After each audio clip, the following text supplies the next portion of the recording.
कोलकाता की एक गवाही है कि एक बैंक की मैनेजर कोई बहुत बड़ा पोस्ट होता है, तो उसको ना 70,000 ऐसे सैलरी मिला।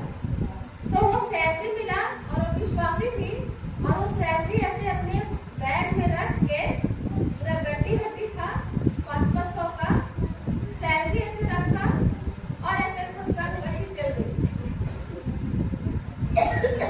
परमेश्वर का धन्यवाद कि ऐसे वहां पे ना जमीन पे एक चीज परमेश्वर ने मन में लगाया ना कि आज हम जब कुर्सी पे बैठे हैं तो हमारा खान पान पूरा हो जाता है, तो कुर्सी पे बैठे हैं हम कुछ हैं, लेकिन सच में स्वर्ग सिंहासन पृथ्वी पांव के चौकी है। हम परमेश्वर के भवन में बैठते हैं, कुर्सी पे नहीं बैठते। और हमारा ऐसे ना शुरू से आदत है कि पिता के सामने हम कभी कुर्सी पे नहीं बैठते थे, लेकिन जब भगवान ने समझाया कि अब आपका उच्च पद है, अब आपको कुर्सी पे बैठना है, तब मैं बैठी। क्योंकि मेरी इतनी हैसियत नहीं कि मैं पिता के सामने कुर्सी पे बैठूं।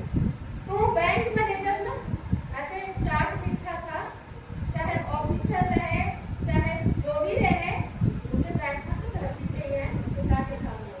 तो जब वो बैठी, जब दान का समय आया ना, तो ऐसे ना वो सोच में पड़ गई कि ऐसे पैसा तो गट्टी है, उस गट्टी में से कैसे तोड़े, कैसे दे, क्योंकि उसका तो बंधा हुआ था ना स्कूल में, खर्च में, राशन में, सारा चीज मान रही थी दिमाग में कि इतना पैसा जाएगा। लेकिन वो ये नहीं सोची कि वो सर्वशक्तिमान ईश्वर के सामने बैठी है। और क्या किया ना, वहां पे जहाँ पे बैठी थी वहां पे गोबर का छोटा छोटा टुकड़ा गिरा हुआ था, और ऐसे उठाई और डाल दी। दीदी ने बोला कि सच में सीमा जी, ये गवाही नीतू मैडम के द्वारा बताया जा रहा था, और नीतू मैडम ने आंखों से ये देखा था। और वो गोबर डाली और जस्ट घर पहुंची, जब बैग खोलती है तो देख रही है कि बैग में खाली गोबर है, वो पैसा गायब। तो पिता का धन्यवाद है ना कि पिता भी बोल रहा है कि दाया करे तो बाया नहीं जानना चाहिए, क्योंकि पैसा भी क्या है, सैलान है। मनुष्य आपके मन में बहुत तरह का लालच देता है, लोभ देता है कि पैसे के पीछे भागो, लेकिन परमात्मा का धन्यवाद है, इसमें बोलता है कि मेरे राहों में चल के तो देख, तुझे कीमती ना बना दूं तो कहना, मेरे लिए कुछ बन के तो देख, तुझे पूरे विश्व में ना चमका दूं तो कहना, और मेरे लिए खर्च करके तो देख, आकाश के झरोखे न खोल दूं तो कहना।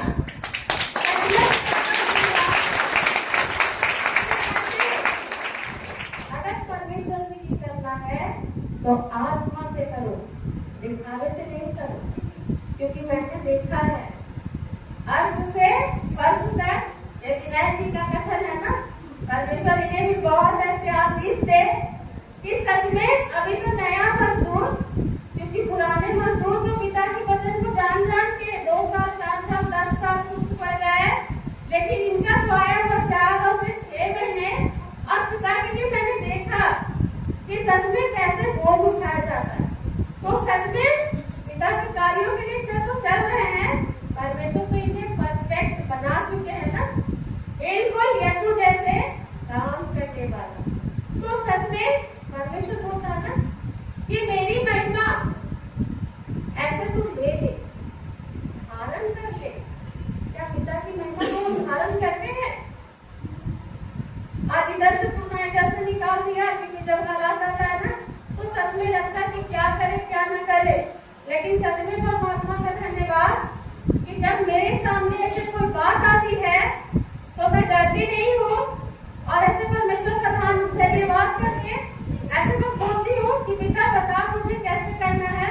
बाद में पता चलता है वो तो ठीक हो गया, क्योंकि अगर हम सोचेंगे कि हमें परमेश्वर ने सामर्थ्य दिया है, पता नहीं इसको चंगाई करेंगे तो परफेक्ट होगा कि नहीं होगा, इसलिए सोच मत लगाओ।